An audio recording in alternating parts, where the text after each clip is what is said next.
The Las Vegas Raiders are entering this season with serious momentum and serious new talent. After a blockbuster offseason, fresh faces are hitting the field for OTAs. But here's the twist. Blending new stars with returning veterans is no easy task. And since we're only talking practice, no pads, no real contact, it's tough to judge just how good this team might be. Remember what Allen Iverson said? "We talking about practice, man."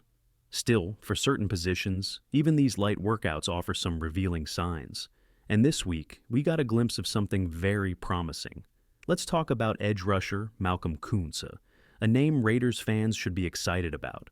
Last year, he tore his ACL just before the season kicked off. It was a brutal setback, especially since he was one of the most hyped players coming out of the 2023 season. That hype wasn't just talk.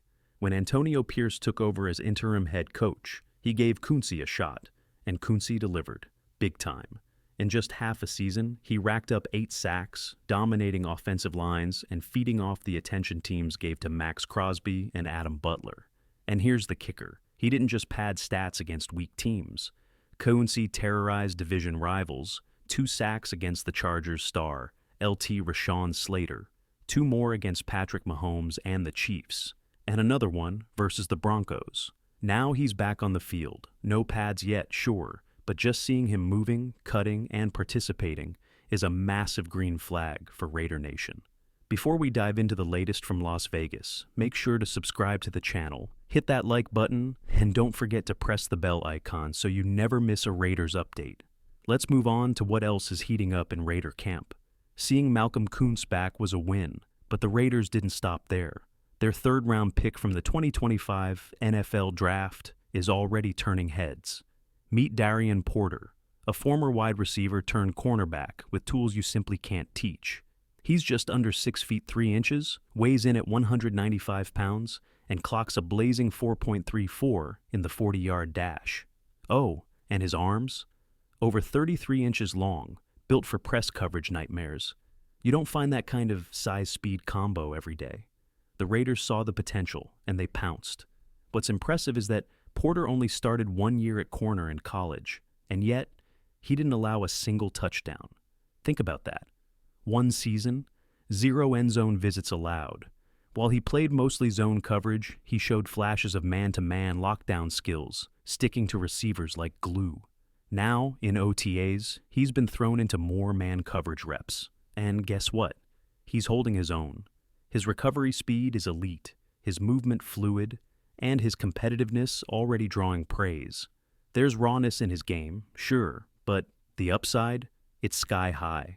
And it's not just the defense getting people excited. On the offensive side, running back Ashton Jeanty, the Raiders' 6th overall pick, is demanding attention without even needing full contact. Typically, it's hard to evaluate a running back without pads, but Jeanty's physical traits are impossible to ignore. Brock Bowers, the Raiders' 2024 first-round pick, put it best.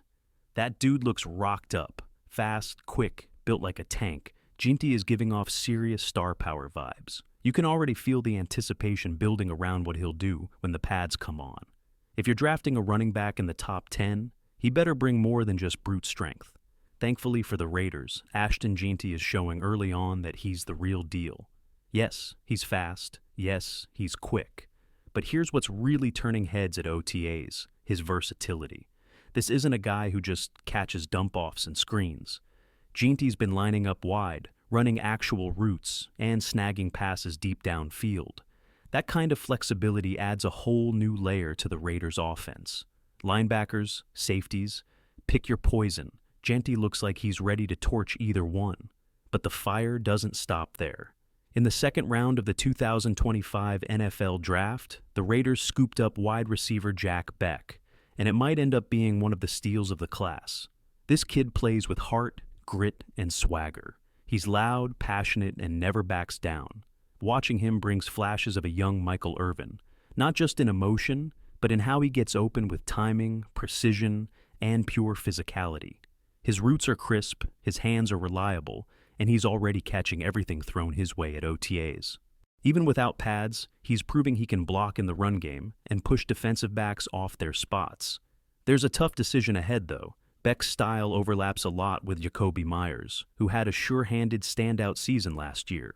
That's a battle to watch when camp ramps up. Then there's the Raiders' top tight end, Brock Bowers. No one's questioning his talent. All signs point to him being ready when it matters most. And speaking of surprises, how about Dante Thornton slipping into the Raiders' hands in the 4th round? A big-bodied receiver with serious upside. And somehow, he was still on the board. The Raiders didn't hesitate, and it may pay off big. You don't run a 4.3-second 40-yard dash at 6 feet 5 inches and 225 pounds without grabbing attention. That's exactly what Dante Thornton did, and somehow, he still slipped to the Raiders in the 4th round. It didn't make much sense. He showed serious flashes at Oregon and Tennessee, had the size, had the speed, but draft night didn't reflect it. Now, in Raiders camp, he's making up for that. The word around the facility? Big play machine. Thornton's not just fast, he's dangerous after the catch. And veteran wideout Jacoby Myers noticed right away. Myers admitted he didn't know much about him before, but now sees real potential. He's not just a speed guy, he's a complete receiver. I'm excited to help him grow. And it's not just Dante making noise. Late in the 6th round, the Raiders drafted Tommy Mellott, a name that left some scratching their heads. Most fans only saw his quarterback highlights because that's what he played in college. But the Raiders had a different plan, move him to slot receiver. Turns out, it might be a brilliant move. Mellott posted a 4.39-second 40 and a 41-inch vertical at his pro day. At 5'11", 200 pounds, his build and explosiveness make him a natural fit for the slot. What he lacked in traditional receiver reps, he's making up for in raw talent, and it's starting to show. In fact, during one OTA rep, he left his defender on the turf with a sharp cut and acceleration that looked like something out of a highlight reel. The Raiders might have quietly pulled off 2 massive steals, and both are already raising eyebrows before the pads are even on. Tommy Mellott's route running is already something special, smooth, precise, and almost unstoppable. Catching the ball, no problem at all. Even in helmet and shorts, you can see his natural talent, and that's why he's someone the Raiders and fans should watch closely. Now, many of you are all eyes on Derek Smith, the Raiders quarterback. He's steadily building chemistry with Brock Bowers and Jacoby Myers on those short and intermediate routes, while Dante Thornton and Trey Tucker are stretching the field deep. In the trenches, the Raiders' offensive line is also buzzing. 3rd-round rookie Caleb Rogers is pushing hard at right guard, competing fiercely against the veteran Alex Leatherwood. Rogers is proving he can step in immediately, and that kind of competition will only make the line stronger. With rookies like Darien Porter, Dante Thornton, Ashton Jeanty, Caleb Rogers, and the return of Malcolm Koonce inching closer to full strength, the Raiders' future looks promising. Next up, minicamp, where all these pieces will start to come together even more.